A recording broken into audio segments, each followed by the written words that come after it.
Hello and welcome to Cuppa Time. I'm thrilled you could join me today, and I'm also thrilled to see Lynn today. So hi, Lynn. Hiya, morning. Morning. Last time I saw you, you had different coloured hair. So when I saw you in the street the other day, I thought, I know the face, but the hair's different, and it took me a minute to clock who you were. So you're a lady after my heart. I change my hair colour quite often. So how are you doing? This was complete lockdown hair. Was it? One of those moments where you just thought, I want to do something different, and I haven't had it cut for ages. So yeah, very long. So yes. Well, I'll recognise you now because I know the new you. Anyway, purpose of Cuppa Time. Do you have a favourite? Do you have a favourite cup with you, or favourite cups, and can you share them with me and tell me why? I do. I have several favourite cups actually. Excellent. This is my first one. Right. It's a bit of a Clarice Cliff. Yes. Kind of image. Yeah. This was bought. It's got special sentimental value. This was bought by an uncle of mine, and it was from Beaconscott. Do you remember the old model village that still is there? I think. It has faded, unfortunately, because it's been through the dishwasher a few times. So I try and keep this in the back of my cupboard, so I don't really use it. But I just love the lines, and of course this is very me, isn't it? You know, for the design and things like that. So that is my favourite. And I'm like a bit like a builder. I don't like tea, but I love coffee, and I've got to have it in a decent cup. So this is Emma Bridgewater. This is another lady after my own heart. I love her designs and also love her diaries. So we have matching. So yeah, so I love Emma Bridgewater. But this is my most favourite one because this was my mum's. Right. And sadly she passed away earlier in the year. So this is my mum's cup. So I use this one all the time. You're a woman after my own heart. I too have cups that are sentimental for people in the family, but I also, because the dishwasher will fade unless I'm in the actual mood to hand wash something. Yes. Some of those cups, they're still favourites. I can't get rid of them, and they are at the back of the cupboard. Yeah. So we've not seen each other a while. I don't know what you've been doing lately. So is there anything that you have been doing, not just during lockdown? Is there anything that you do that helps you be in a better place for yourself and doing daily, weekly, or whatever? Well, you know me, I am a creative sort, and I do like to actually, try different things. So this is my workshop behind me. So you can see that I have all sorts of bits and pieces. So I just love to come in here sometimes and just look at what I have, because you do forget what you've got. I mean, I have so much in my workshop that I have to remind myself of what I have. And I can often put things together and think, oh, that will go with this, and that will go with that. I've been working a lot on artificial flowers because the quality is a lot better. And I have a couple of interior designers that I work for, so that works quite well. So it's just thinking outside the box. Mm-hmm. And I learned a lot of different skills and techniques at college that you can't necessarily use in a commercial day-to-day florist, because it's not it's not cost effective. Yes. And I was actually going to say, for those people that don't know you, I obviously know you're a florist. And people might think, well, ribbons behind her, is she doing some sort of needlework? We can see flowers, but then people might have flowers. Well, you might have flowers for decoration for yourself. People might not know. So you are a florist, just to let people know. Yeah. And how long have you been a florist now, Lynn? Do you know, I have been trading for 10 years. Wow. I'm amazed. I'm absolutely amazed. It has flown by. It has gone so quickly. But I still love it. I still have the passion that I had when I first started. Mm-hmm. More confidence now. Obviously, then it was a bit nerve-wracking. But yes, I just love all aspects of floristry, whether I'm doing a £30 hand tie or her £250 funeral display. I just enjoy everything. I don't have a favourite flower because I love them all. Everyone says that. What's your favourite flower? Well, there's so many. There's so many lovely.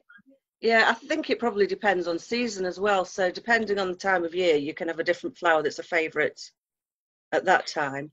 Yes, there is, but at wholesale market, there's nothing that's really restricted. Yeah.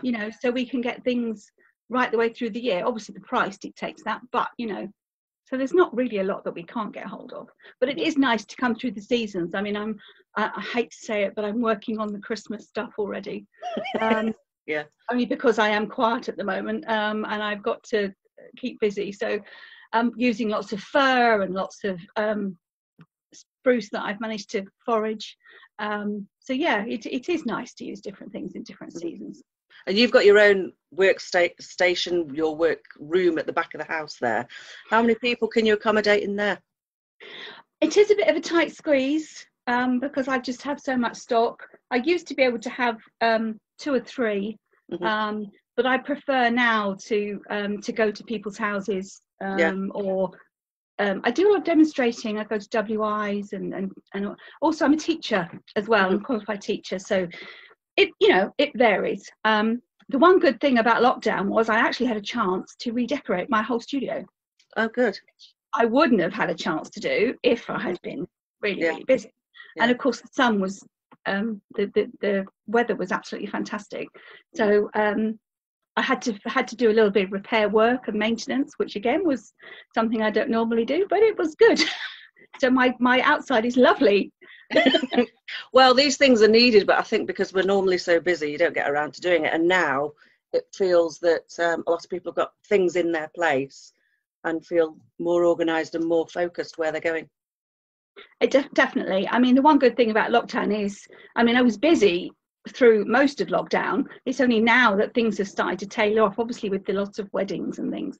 But it was nice to be able to do things that were on your bucket list, but you never had a chance to do. There's no way I could have redecorated the outside, if I hadn't have had that time. So, it's good things that come of that.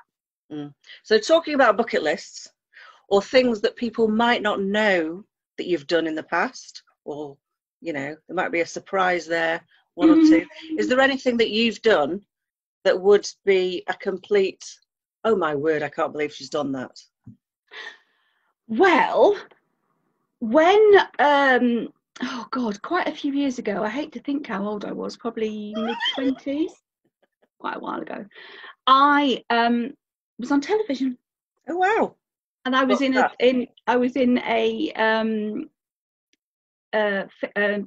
video of Treasure Hunt. Do you remember Treasure Hunt with Annabelle Ross?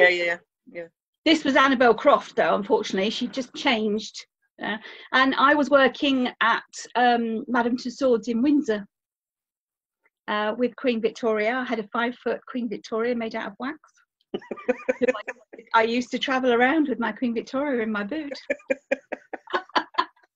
Head and hands went in a box because that was the most expensive part of her, and the main body was fiberglass. So it used to be in a body bag in the back. Yeah. I didn't realise that it would have been shipped around. Yes, we used to do a lot of exhibitions, and because we were depicting Queen Victoria's Diamond Jubilee, she was, obviously the centre of the exhibition. So we used to take her out, and she was lovely. So she used to go everywhere with me. In fact, when I had her overnight for sleepovers, I had to bring her head and hands in with me because it was about £30,000 worth of stock. So it was quite something. So I've got a lot of stories about that.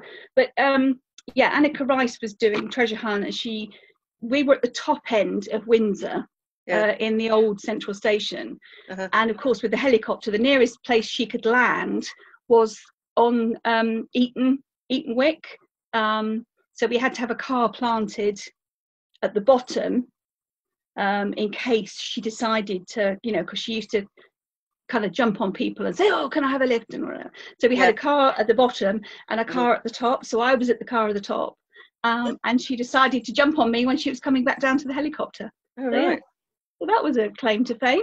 Something a bit different. Yeah.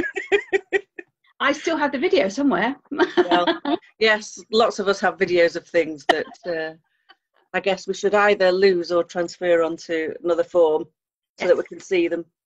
Definitely. Anyway, thank you very much for your time today. It's been lovely to catch up. We did chat before and we'll probably chat afterwards. So thank you for your time. Lovely to see you.